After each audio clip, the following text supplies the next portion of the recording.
Hi student, पिछले video में हमने ओव्यूल स्ट्रक्चर के बारे में चर्चा की थी और ओव्यूल की जो स्ट्रक्चर हैं उसके अंदर विभिन्न भागों की चर्चा की थी।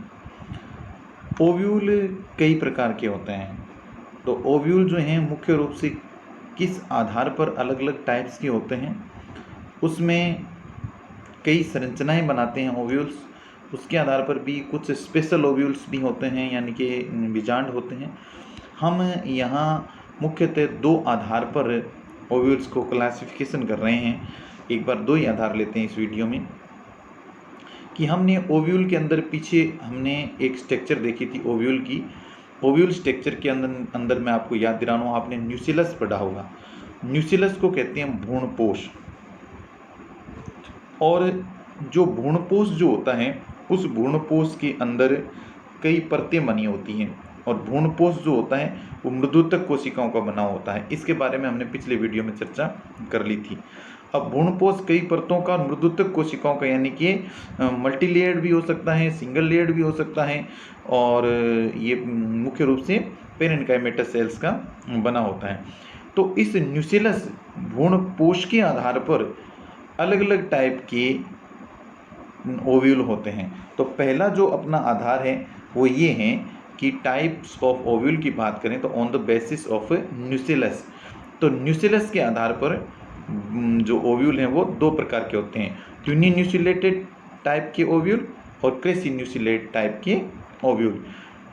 जो ट्यूनिन्यूसिलेट टाइप के जो ओव्यूल होते हैं ना, उसके अंदर जो भ्रूणपोष जो होता है, न्यूसिलस जो होता है, वो सिंगल लेयर्ड होता है या फिर लेयर्ड एब्सेंट होती है। देखो मैं आपको डायग्राम दिखाता हूँ। ये यहाँ पर है न्यूसिलस। न्यूसिलस की नीली नीली जो अंदर कोशिकाएं दिखाई दे रही हैं, ये 1 2 3, कहीं 3 प्रति कहीं 2 प्रति हैं, ये न्यूसिलस हैं। तो न्यूसिलस के आधार पर ओव्यूल को दो भागों में बांटा गया। एक तो ट्यूनिन्यूसिलेटेड टाइप का ओव्यूल और एक क्रेसिन्यूसिलेटेड टाइप का ओव्यूल। तो जो ट्यूनिन्यूसिलेटेड टाइप का ओव्यूल जो होता है, उसके अंदर क्या होता है कि या तो जो परत जो है न्यूसिलस की वो एब्सेंट ही होती है, न्यूसिलस नहीं पाया जाता, या पाया जाता है तो अल्प विकसित प्रकार का न्यूसिलस पाया जाता है। और जो दूसरा टाइप जो है जिसको हम क्रेसिन्यूसिलेट टाइप का ओव्यूल बोलते हैं, क्रेसिन्यूसिलेट टाइप के ओव्यूल के अंदर जो परतों की संख्या जो होती है वो कई होती हैं, कई परतें पाई जाती है। जैसे यहाँ पर दिखाई दे रही है 2-3 परतें जो दिखाई रही हैं।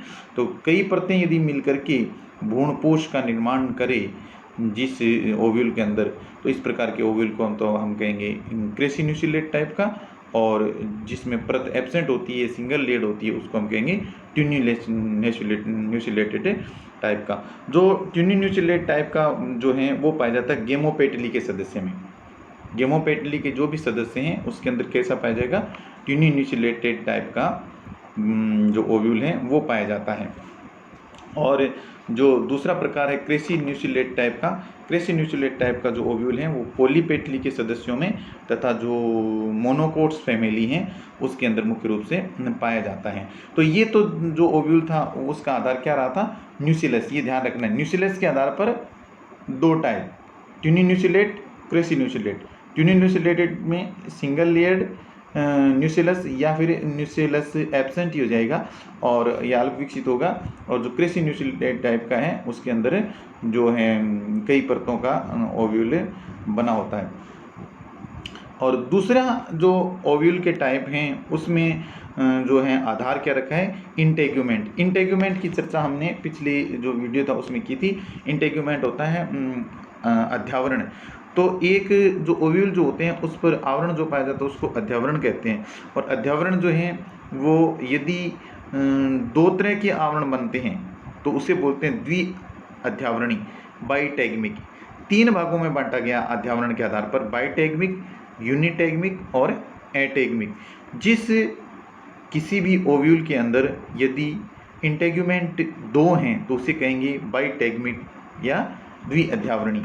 जैसे यहाँ पर ये जो हैं ये इंटेग्यूमेंट कितने हैं, 2 हैं, तो ये बाइटेग्मिक हैं, द्वि अध्यावरणी हैं। और बाइटेग्मिक इसके अंदर 2 अध्यावरण उपस्थित होते हैं बाह्य तथा आंतरिक, और इस प्रकार के जो हैं वो पॉलीपेटली के सदस्य तथा मोनोकोट जो फैमिली हैं उसके अंदर इस प्रकार के जो हैं बाइटैगमिक के ओव्यूल्स पाए जाते हैं। दूसरा टाइप है यूनिटैगमिक।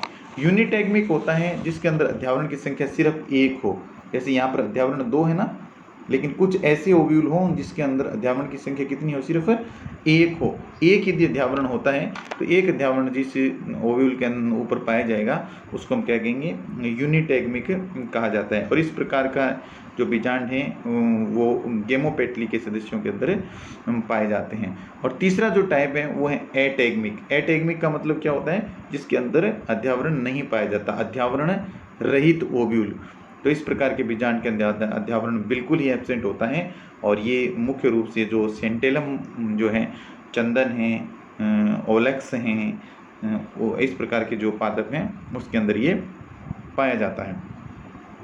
एक मैं आपको और बात बता रहा हूँ कि जो बीजांड जो हैं ओव्यूल के आधार पर है ना कुछ तंतु पाए जाते हैं। ओव्यूल का जो आधार है बेस, उस पर कुछ तंतु जुड़े होते हैं जिनको हम ऑब्ट्यूरेटर कहते हैं। उन्हें क्या कहते हैं, ऑब्ट्यूरेटर कहते हैं। ये ऑब्ट्यूरेटर जो होते हैं वो ओवरी के भीतर पराग नलिका को बीजांड द्वार की ओर निर्देशित करते हैं।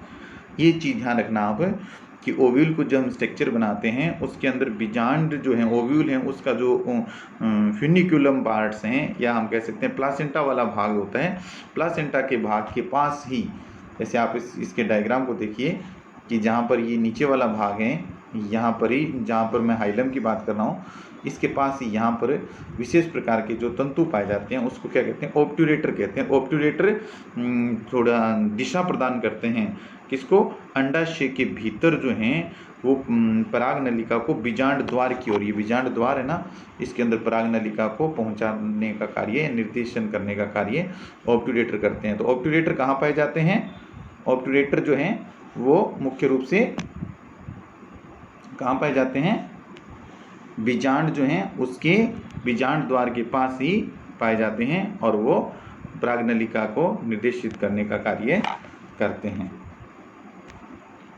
Thank you.